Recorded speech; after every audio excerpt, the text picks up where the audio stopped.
হিরণ্য বড় ভাই আর ছোট ভাই গোবর্ধন দাস। হিরণ্য বলছে কি বলল? যে সন্তান এত কষ্ট করে আমরা চাইছি সন্তান পাবো, সেই সন্তান বড় হয়ে গৃহ ত্যাগ করে হরিনামে জগৎ মাতাবে। মাতাচ্ছি জগৎ, একবার শুধু ছেলেটা হয়ে যাক, ও নারায়ণের মন্দিরটাই ভেঙে দেব। ও কি করে ভক্তি করে দেখি। দেখেছেন মায়েরা, আমরা ভগবানের কাছে স্বার্থের জন্য যাই। সকাল থেকে সন্ধ্যা পর্যন্ত এই মিথ্যার সংসার মায়াতে রচনা, কেউ কারণ নয়। সকালে উঠে ভগবানকে প্রণাম করছি, সকালে উঠে ভগবানকে প্রণাম করছি, ভগবান যেন দিনটা ভালো যায়। ভগবান বলল ঠিক আছে, আশীর্বাদ করলাম, দিন ভালো যাবে। ভালো মানে কি কি বুঝি না, গাঁটটা একটু যাতে মোটা হয়, ভালো উপার্জন হয়। ভালো উপার্জন হলো, গিন্নি সকালবেলা বলে দিয়েছে, এই যে শুনছো ও শ্যামলিত বাবা, এই যে আজকে আসার পথে হ্যাঁ একটা ভালো আমার জন্য সেন্ট কিনে আনবে, তোমার মেয়েও ব্যবহার করবে, আমিও ব্যবহার করব। আর শোনো, শুধু তাই নয়, সেটার স্কুলের ব্যাগ একটা ছিঁড়ে গেছে, একটা ব্যাগ কিনে এনো বেশ। আর ঠাকুর ঘরে ধূপটা শেষ হয়ে গেছে, সেটাও কিনে এনো। সকালে উঠে প্রণাম করেছেন, দেখুন গিভ অ্যান্ড টেক পলিসি। হে ভগবান, আমি তোমায় কিছু দিচ্ছি, প্রণাম করছি, তুমি আমায় কিছু দাও। যথারীতি উপার্জন ভালো হলো। বাড়ি ফেরার সময় ছেলের ব্যাগের কথা মনে হলো, গিন্নির সেন্টের কথা মনে হলো, সবই হলো, কিন্তু ধূপের কথাটা আর মনে হলো না। বাড়িতে ফিরে এলাম, গিন্নি বলছে কি গো, মোটে ধূপ নেই। বললাম কার্তিক মাস চলছে, ধূপ কোথা? বললো এই রে, তাহলে এক কাজ করি, পচার দোকান থেকে নিয়ে আসি। বললো তাড়াতাড়ি যাও। পচার দোকানে গিয়ে বলছে দেখ তো 10 টাকায় 200 কাঠি কি ধূপ আছে, দিত। পচা বলছে বাবু, ও ধূপ তো আমার দোকানে রাখি না। কি ধূপ রাখিস? বলে ভারত দর্শন। ও তো মাত্র 10 টাকাটি, অনেক টাকা দাম। বলে যেটা পয়সা কম বেশি কাটি সেটা দিয়ে দে। তাহলে যার যেমন ভাব তার তেমন লাভ, ভাবের উপরে লাভ নির্ভর হবে। ভাবছো বসে চলবে, কিসে মাথা হাত কেন? তুমি ভাববার কে? ভাববার যিনি ভাবছেন তিনি। তুমি শুধু একবার ভাবো তাকে। যদি আমরা ভাবার মতো ভাবতে পারি, ভাবটা ঠিকঠাক ঘটাতে পারি, তাহলে আমাদের ভগবানের কৃপা নিশ্চিত হবে। এইবার ভগবান চিন্তা করলেন, আমি আমার কর্ম করে যাব, ওরা ওদের কর্ম করুক। আর যখন সন্তান হয়েছে হিরণ্য আর গোবর্ধন, হিরণ্য বলছে শোন, এই জমিদারি তো আমার, আর তোর যখন সন্তান হয়েছে তুই চিন্তা করিস না, এই সন্তানটা তোর এবং আমার জমিদারি সব আমি তোর ছেলেকে দিয়ে দেব। কিন্তু আজকে থেকে এই সন্তানের পিতা তুই এবং আমি, আমরা 2 ভাই। এখন হিরণ্যের ভাই গোবর্ধন চিন্তা করলেন কি হবে। যেই সন্তান হয়েছে ব্রাহ্মণ বৈষ্ণব তারা খবর পেয়ে গেছে, আর খবর পেয়ে সমস্ত আদিশব্দ গ্রামের মানুষ তারা ছুটতে ছুটতে আসছে। হরি বল। ভগবান কৃপা করেছেন, শুভ দিনে শুভক্ষণে শুভ তিথি হেরি, শুভ দিনে শুভক্ষণে শুভ তিথি হেরি। এবার শুভ দিনে শুভক্ষণে শুভ তিথি হেরি, এবার শুভ দিনে শুভক্ষণে শুভ তিথি হেরি। আবার হিরণ্য গোবর্ধনের কৃপা কইলা কৃষ্ণ শ্রী মুরারি উলুধ্বনি। আবার হিরণ্য গোবর্ধনের কৃপা কইলা কৃষ্ণ শ্রী মুরারি। হিরণ্য গোবর্ধনের কৃপা কইলা কৃষ্ণ শ্রী মুরারি। বলি ধন্য হলো গো, ধন্য হলো গো, বলি ধন্য হলো গো, উলুধ্বনি মায়েরা। হলো গো, শুভ দিনে শুভক্ষণে ধন্য হলো গো, শুভক্ষণে ধন্য হলো গো।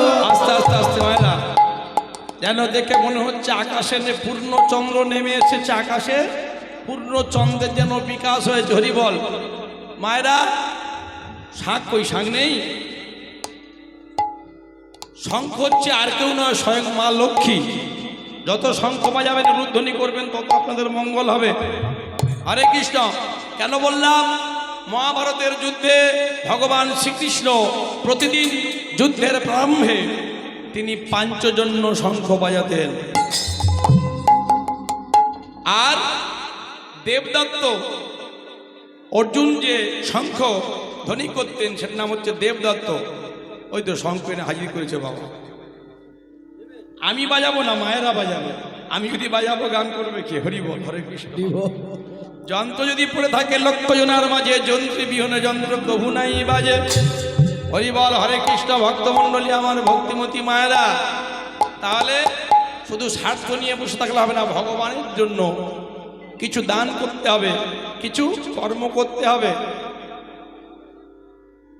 আস্তে আস্তে সবাই মিলে ওগো শুভ দিনে শুভক্ষণে পুত্র জন্ম হইল ঘরে। শুভদিনে শুভক্ষণে পুত্র জন্ম হইল ঘরে। শুভদিনে শুভক্ষণে পুত্র জন্ম হইল ঘরে। শুভদিনে শুভদিনে শুভদিনে শুভক্ষণে পুত্র জন্ম হইল ঘরে। শুভদিনে শুভক্ষণে পুত্র জন্ম হইল ঘরে। অনন্ত ধনে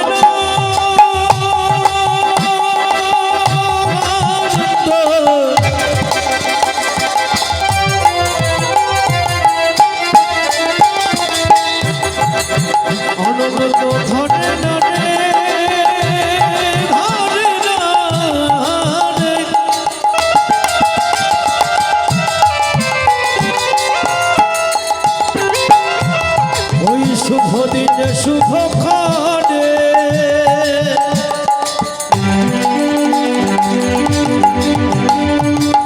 আনন্দ ধনে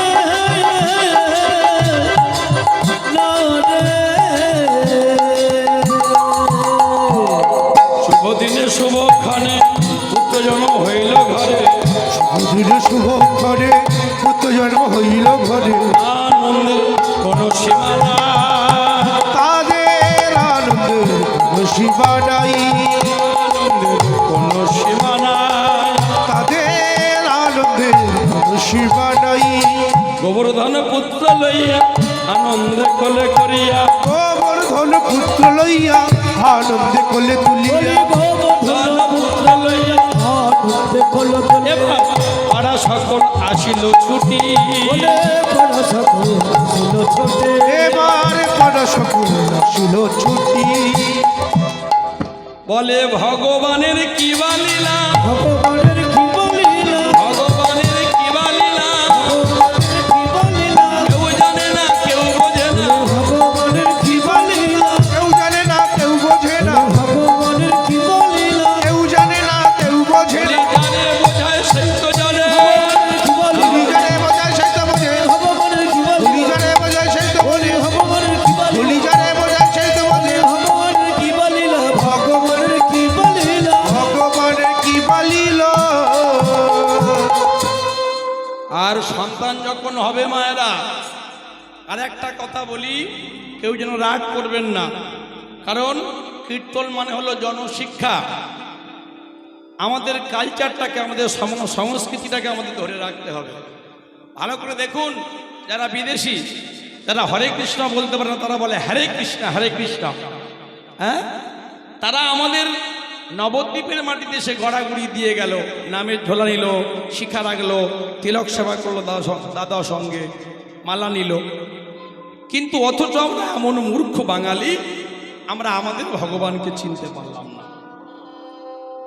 সেই যে কবিগুরু রবীন্দ্রনাথ ঠাকুর জন্ম নিয়েছিলেন, কাজী নজরুল, তারা এসেছিলেন এই বাঙালি মায়েদের গর্ভে। কিন্তু আজকের দিনে তেমন কবিদের সন্ধান পাওয়া যাচ্ছে না। কারণটা কি? কারণ বীজ বপন করার জায়গা যদি গোলমাল হয়ে যায়, ক্ষেত্র যদি উপযুক্ত না হয়, সেখানে ভালো বীজ ফেললেও চাষ ভালো হবে না। এটাই ঘটনা। তাহলে মনে রাখতে হবে আমাদের, আজকে হিরণ্য গোবর্ধন ভগবানের থেকে একটা সন্তান পেয়েছেন, কিন্তু মনে মনে চিন্তা করলেন এর নামকরণ করতে হবে। তাহলে নামকরণটা আমরা করি, সন্তান জন্ম নেওয়ার সঙ্গে সঙ্গে প্রত্যেকটা গ্রহ নক্ষত্র কিন্তু তার সঙ্গে একটা কানেকশান তৈরি হয়ে যায়। সেই জন্য নামটা সাধু ব্রাহ্মণদের দিয়ে নামটা নামকরণ করতে হবে।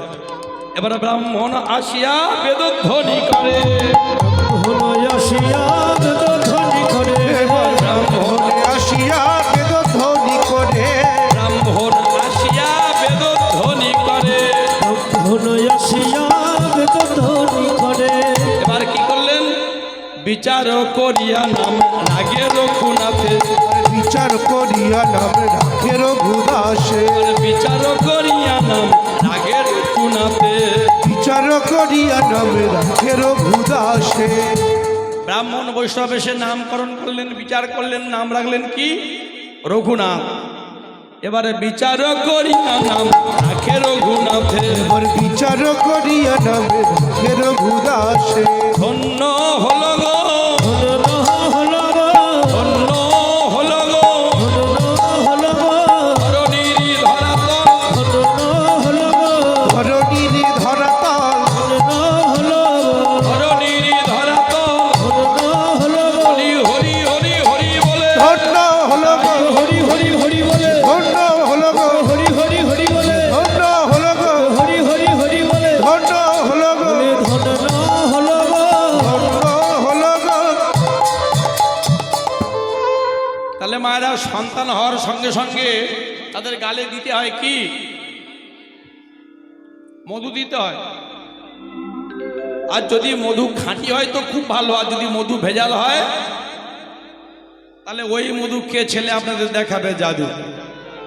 আর একটা কথা বলে দিই, সন্তান যখন গর্ভে থাকবে তখন মায়েরা দয়া করে চেষ্টা করবেন আমিষটা কম খাওয়ার জন্য।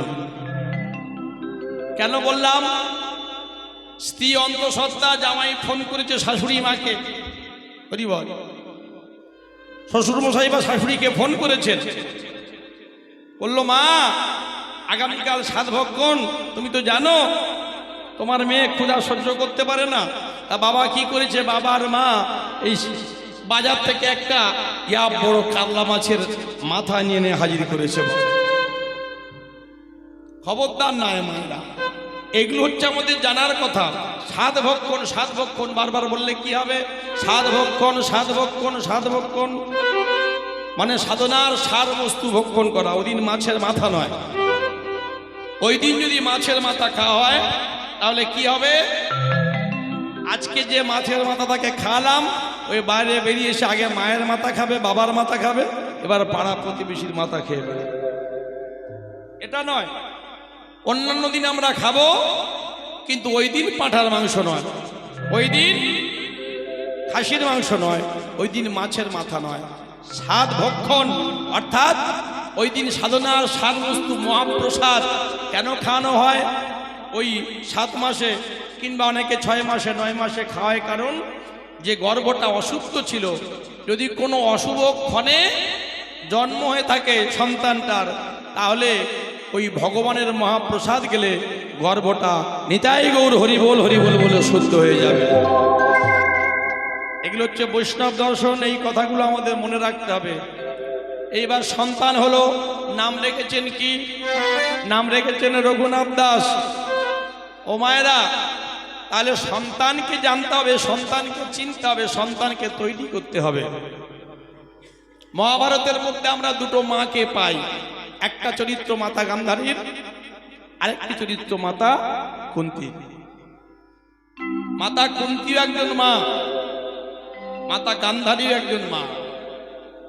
কিন্তু মায়ের সামনে দেখতে দেখতে আগে একটি করে 100খানা সন্তান মৃত্যু হয়ে গেল। মাতা কুন্তী দেবী তিনি একজন মা। কুন্তী ভোজরাজের কন্যা কুন্তী দেবী জন্মের আদি লগ্ন থেকে, যার পিতা ছিলেন সুরসেন,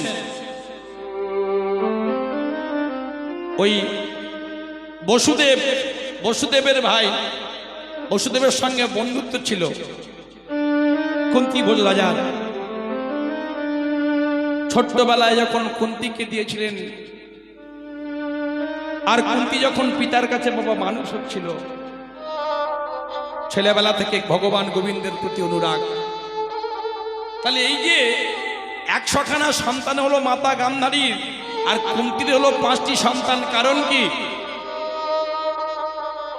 যেদিন পিত্রালয়ে কুন্তি ছিলেন, আর কুন্তি থাকাকালীন মহামুনি দুর্বাসা, দুর্বাসা মানে যার দুর্ভাষা, খুব কড়া মুনি, এসে উপনীত হয়েছেন রাজদরবারে। ওরে মা কুন্তি, কোথায় আছিস? আমি বড় শান্ত, পরিশ্রান্ত, ক্লান্ত, আমায় কিছু সেবার ব্যবস্থা কর। 1 মাস মুনি দুর্বাসাকে পরিচর্যা করেছিলেন কুন্তি। আর পরিচর্যা করার পরে যখন 1 মাসের শেষ দিন, নতুন একটি স্বর্ণ পাত্রে, স্বর্ণ থালিতে করে দুর্বাসা মুনির জন্য অন্ন ব্যঞ্জন সাজিয়ে রেখেছিলেন। ভক্তমণ্ডলী, ভক্তিমতী মায়েরা, সেই শতপাত্রে, তত্ত্ব এখানে লুকিয়ে আছে, সৎ পাত্র আর শতপাত্র, তালবেশ তো সৎ, দন্তস্ব খণ্ডের তো সৎ। তাহলে সেই 100খানা পাত্রের মধ্যে একটি পাত্র মাতা গান্ধারী চুরি করে নিয়েছিলেন। আর জানবেন, চুরি করা ধন থাকে না। হরে কৃষ্ণ। যখন মাতা কুন্তি দেবী দুর্বাসা মুনিকে সেবা দিয়েছিলেন, আবার সেবা দিতে সন্তুষ্ট হয়ে বলেছিলেন, আমি আশীর্বাদ করছি, তুমি স্নান করে এসো, আমি তোমাকে আশীর্বাদ করব। ও মায়েরা, যেই স্নান করতে গেল মাতা কুন্তি দেবী, আর সেই ফাঁকে ওই গান্ধারী এসে অবগুণ্ঠনে বদন ঢেকে গান্ধারী এসে প্রণাম করে বলল, হে মুনিবর, আপনি আমায় বর দিন। আশীর্বাদ করেছিলেন মাথায় হাত দিয়ে যে তুমি শতপুত্রের জননী হও। পরক্ষণে কুন্তি দেবী, যারা কালী প্রসন্ন সিংহের মহাভারত পড়েছেন দেখবেন একটু, পরক্ষণে কুন্তি দেবী এসে বলেছিলেন, প্রভু আপনি আমায় বর দিন। বললে, একটু আগে তাহলে কে বর নিয়ে গেল? ধ্যান যোগে জানতে পারলেন যে একটু আগে বর নিয়ে গেছে গান্ধারী, কুন্তি নয়। বললো, আমি আশীর্বাদ করি তুমি পঞ্চপুত্রের জননী হবে, আর তোমার পঞ্চপুত্রের দ্বারা ওই শত ভাই নিধন হবে। হরি বল, হরি বল। এই যে আশীর্বাদ, তাহলে ভগবানের জন্য কিছু করতে হয়। ভগবানের জন্য কি করেছিলেন? যখন ওই 100 পাত্রের মধ্যে একটি পাত্র পাওয়া গেল না, মাতা কুন্তি দেবী নিজের বক্ষ দেশটা পেতে দিয়েছিলেন বাবা। সেখানে গরম পক্কান্ন ঢেলে দেওয়া হয়েছিল, বুকের চামড়াটা কুঁচকে গিয়েছিল, পুড়ে গিয়েছিল। চিন্তা করতে হবে, ভগবানের জন্য আমরা কি করেছি। দিন গেল মিছে কাজে, রাত্রি গেল নিত্যে, না বোঝিনু রাধা কৃষ্ণ চরণার বৃন্দে। ভগবানের জন্য যদি কিছু করতে শিখি, তবে আমরা ভগবানের কাছ থেকে কিছু পাবো। আর এই যে মাতা গান্ধারীর যে শতপুত্র হয়েছিল, মহামণি বেদব্যাস কৃষ্ণ দ্বৈপায়ন, তিনি বলেছিলেন, আমিও তোমায় আশীর্বাদ করলাম শতপুত্রের জন্যই হবে, কিন্তু একটা অলাবু অর্থাৎ লাউ প্রসব করেছিল বাবা। আর লায়ের মধ্যে 100খানা বীজ ছিল, তবে 100খানা নয়, 101খানা বীজ ছিল। বল, যখন সেটা নিয়ে ফেলে দিতে গিয়েছিলেন ওই যমুনার জলে, মহামণি বেদব্যাস বললেন, দাঁড়াও, শান্ত হও, আমার কথা শোনো। ওই একটু একটু করে মাংস পিণ্ড নিয়ে ঘিত কুম্বে ঘিয়ের পাত্রে হাঁড়ির মধ্যে যদি প্রত্যেকটা টুকরো রাখতে পারো, ওই দেখতে দেখতে 101টি সন্তান হবে, 100খানা সন্তান আর একটি কন্যা সন্তান। কিন্তু কালী প্রসন্ন সিংহের মহাভারতে আমরা দেখতে পাই 102 জন, অর্থাৎ 101 ভাই আর 1 বোন। জন্মান্ধ ধৃতরাষ্ট্রের আরেকটি স্ত্রী ছিল দাসী, তার নাম অন্না। অন্নার গর্ভে একটি সন্তান যার নাম ছিল যুধুষ্ঠ। একটি মাত্র কন্যা যার নাম ছিল দুঃশলা, জয়দ্রথের সঙ্গে যার বিবাহ হয়েছিল বাবা।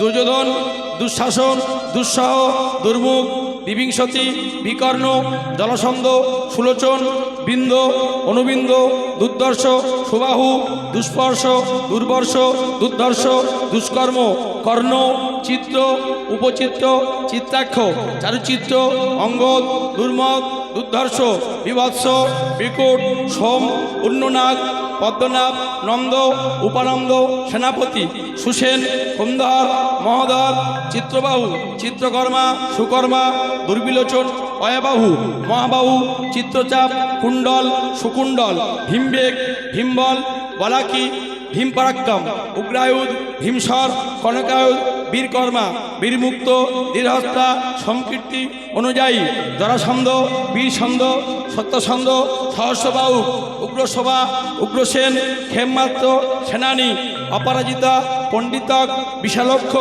দুরাবধ, দীরহস্ত, সুহস্ত, বাগসী, সাবর্তা, আদিত্যকেতু, বহুবাসী, নাগদত্ত, অনুযায়ী, করতি, নিঃসঙ্গী, দণ্ডী, নন্নধর, ধনুগ্রহ, উগ্র, ভীমরাজ, বীর, বীরবাহু, লূপ, অনুলূপ, অভয়, রৌদ্রকর্মা, বীররথ, অনাদিশ্য, কুণ্ডভেদ, বিরাপী, দীর্ঘলোচন, দীর্ঘবাহু, মহাবাহু, বড়রূপ, কনকঙ্গদ, কুণ্ডদ, চিত্রক, যুদুস্সু ও দুঃশলা।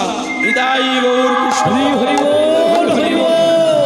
আরে না ভজিলা হরিকা নাম মানব জন পাইয়া, না ভজিলা, না ভজিলা, না ভজিলা হরি কাহন যে মানব জন পাইলা। না বুঝিলা হরি কাহন মানব জন্ম পাইয়া। না ভজিলা, না ভজিলা, না ভজিলা হরি কাহন যে মানব জন পাইলা। না বুঝিলা হরি কাহন মানব জন্ম পাইয়া। हे देह मेरे जंगल का लग रे, हे देह मेरे जंगल का लग रे, हे देह मेरे जंगल का लग रे। आग लगाइले की भस्मी हो जाओ।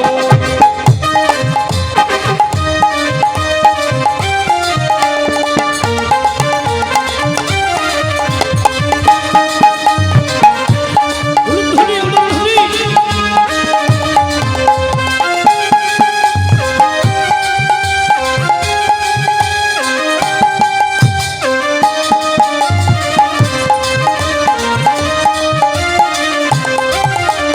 না বুঝিলা হরি কাহন, না বুঝিলা হরি কাহন মানব জন্ম পাইয়া। না বুঝিলা হরি কাহন हृदय মানব জন্ম পাইয়া।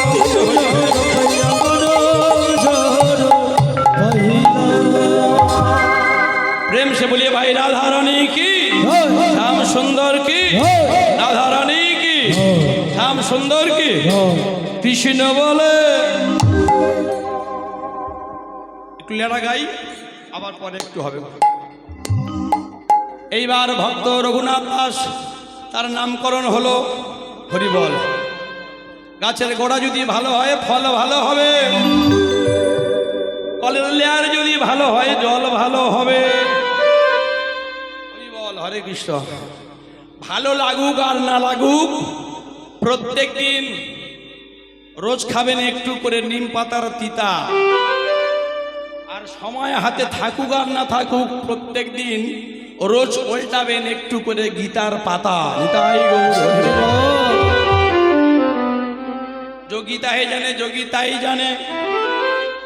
এই জগৎ সংসারের দেখবেন, এটা আমার কথা নয়, আমাদের যিনি ছিলেন এপিজে আব্দুল কালাম, যাকে বলা হয় মিসাইল ম্যান, আমাদের প্রাক্তন রাষ্ট্রপতি।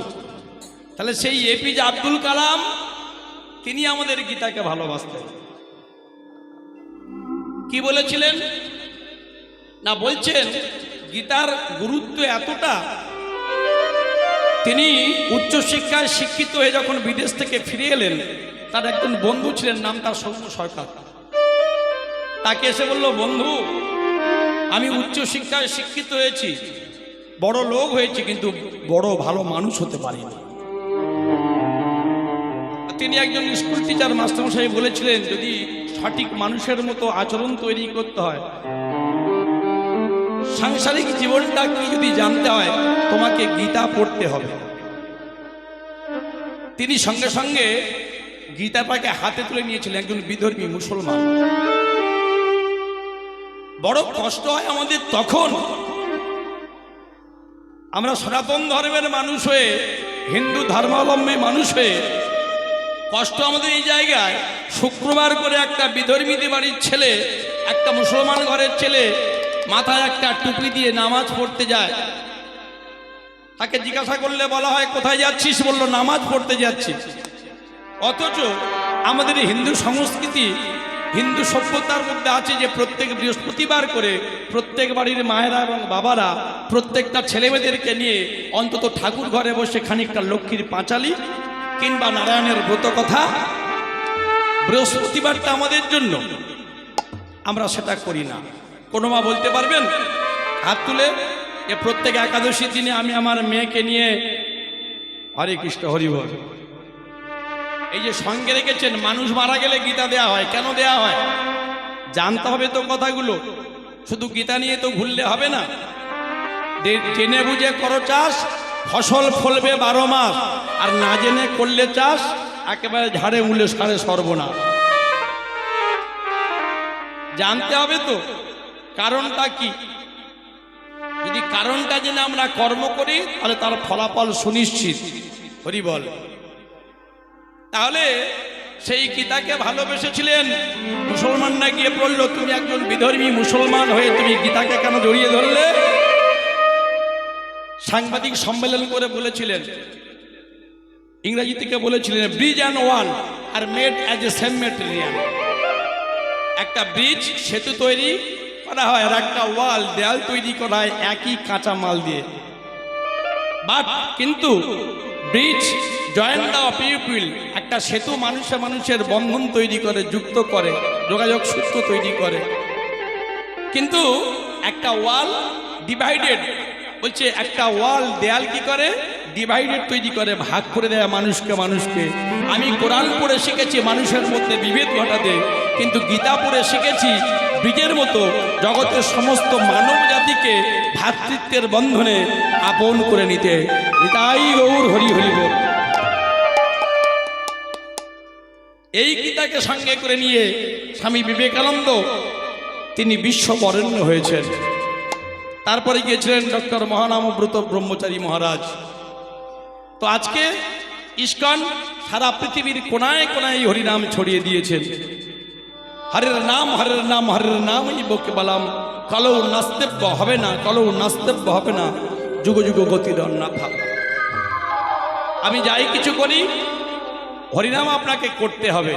আসতে হরি, যেতে হরি, মাঝখানে কটা দিন শুধু আমার আমার করে মরি।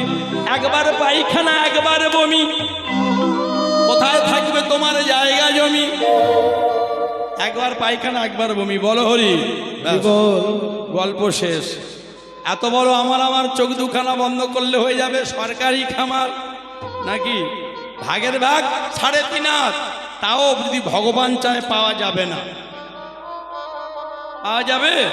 তাও পাওয়া যাবে না। করোনার সময় কি হলো, 2020 সালে আমরা গিয়েছিলাম, দেখলাম পাটে পাটে দিয়েছে, একটা বালির গর্ত খুলে একসঙ্গে 4টে 6টা 8টা 10টা করে লাশ দিয়ে বালি চাপা দিয়েছে, রাস্তার ভিতরে ঢুকে ভাসিয়ে দিয়েছে গোদাবরীর জলে, ত্রিবেণীর জলে। তাহলে সময় থাকিতে আপনার পথে আপনি চলো রে ভাই, হরি বল। আজকে ভক্ত রঘুনাথ দাস ছোট্ট ছেলে, দেখতে দেখতে ধীরে ধীরে বড় হয়। পিতা গোবর্ধন দাস বলে, খবরদার, একটা শিক্ষক নিযুক্ত করব, গুরুদেব নিযুক্ত করব, কিন্তু গুরুদেব যেন ওকে কৃষ্ণ শিক্ষা না দেয়, ভগবানকে না ডাকতে বলে দেয়।